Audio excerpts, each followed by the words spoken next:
Forgotten Village and the Lost Soul. The Body Without the Village is Just Bones. By Kateb Shunar. It's strange, isn't it? How easy it's become for us to excuse ourselves, to wrap our mistakes in shiny paper and call it my truth. We take wrong, give it a pep talk, and parade it around like it's wisdom. And the funny part, though, it's the kind of funny that makes you shake your head, is how we gather people around us who clap for our foolishness, like we're running a halftime show of self-destruction. Do you? They shout.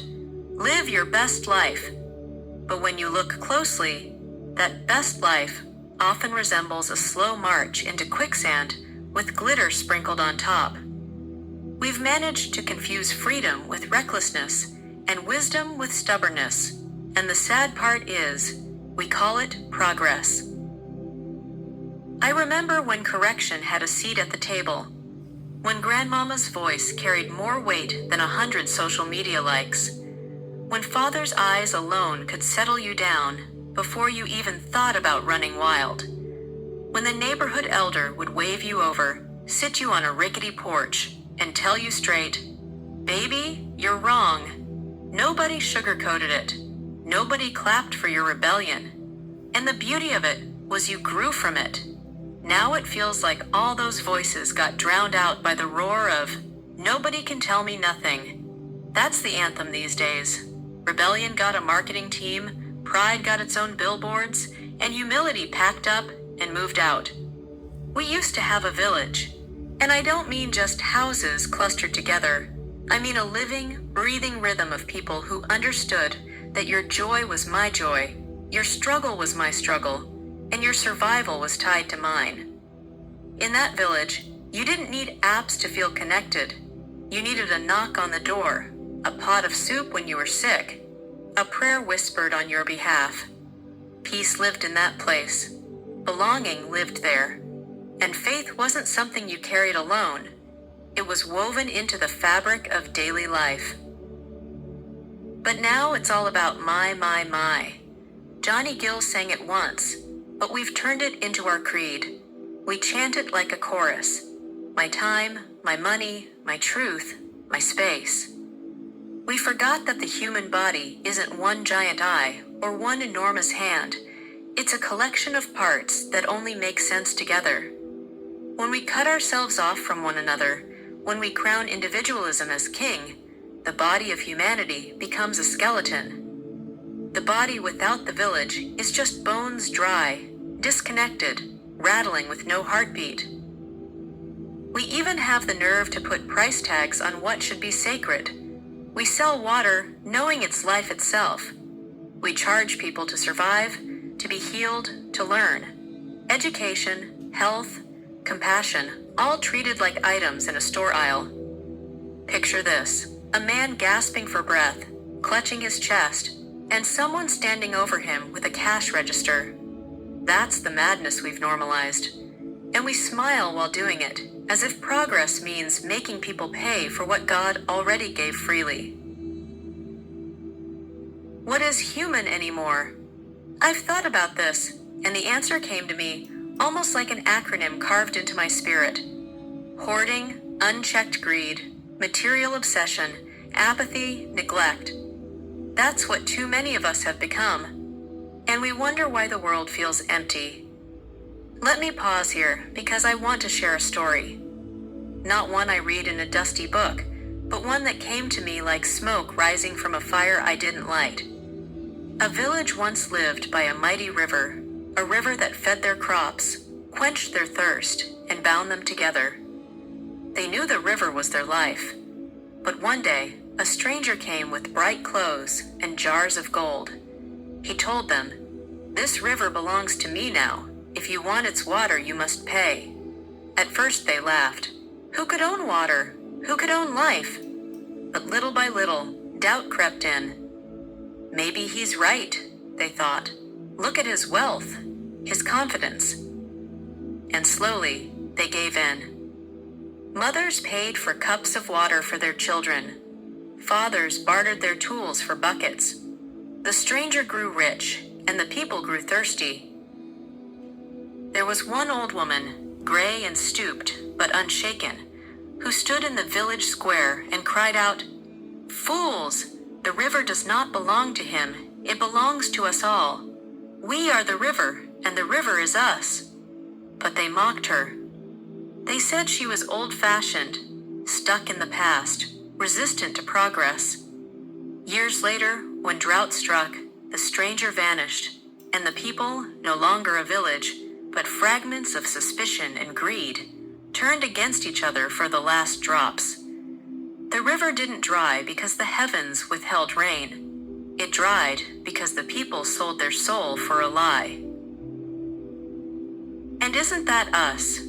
We've forgotten that we are the river, that our survival is tied together, that no amount of gold can replace unity.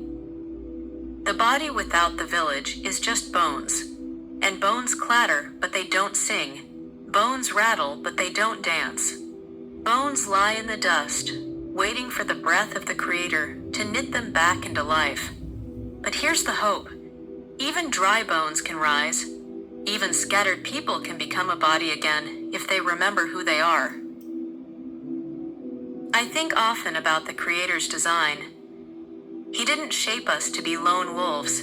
He shaped us to be a flock. He didn't carve us to be solo candles. He set us in a constellation, each star connected, forming a story across the sky. Yet somehow we decided we'd rather shine alone, even if it meant burning out quicker. We forgot that belonging is not a weakness, it's the way we were made. And let me be a little sarcastic here, because sometimes you have to laugh to keep from crying. Imagine a man drowning, waving off the lifeguard because he read an article about sovereign swimming, or a child declaring she's living her best life by eating nothing but candy, then crying when her stomach twists. That's us, ignoring wisdom, rejecting community, shouting, "I got this," while our house is on fire. We've turned self-sabotage into a sport. Yet, despite the comedy of our confusion, there's a deeper truth humming beneath the noise. Community isn't just about potlucks or playdates. It's spiritual survival. It's prayer flowing like a current when your own voice cracks. It's hands reaching out when your knees buckle. It's the reminder that your song is part of a larger symphony, and even when your note falters, the music carries on. And yes, community is messy. It's auntie pointing out your socks don't match. It's grandpa telling the same story until you realize he wasn't repeating himself, he was planting something in you. It's kids running wild while adults argue over potato salad recipes. But all that chaos, all that flavor, is the sound of belonging. We've been tricked into thinking independence is the pinnacle of freedom. But the real freedom is knowing your soul isn't for sale and your life is part of something eternal. Real freedom is understanding that being corrected doesn't make you weak, it makes you wise. Real freedom is building the village back, not with bricks, but with truth, humility, compassion, and the courage to say, "Baby, you're wrong," even when it's uncomfortable. Because when the village thrives, the body thrives. And when the body thrives, the soul breathes. Without the village, we are just bones scattered in the dust. But with the village, with the Creator breathing life into us, we rise. We rise as one body, one people, one river flowing again. And that, my friend, is the real best life. Author's note.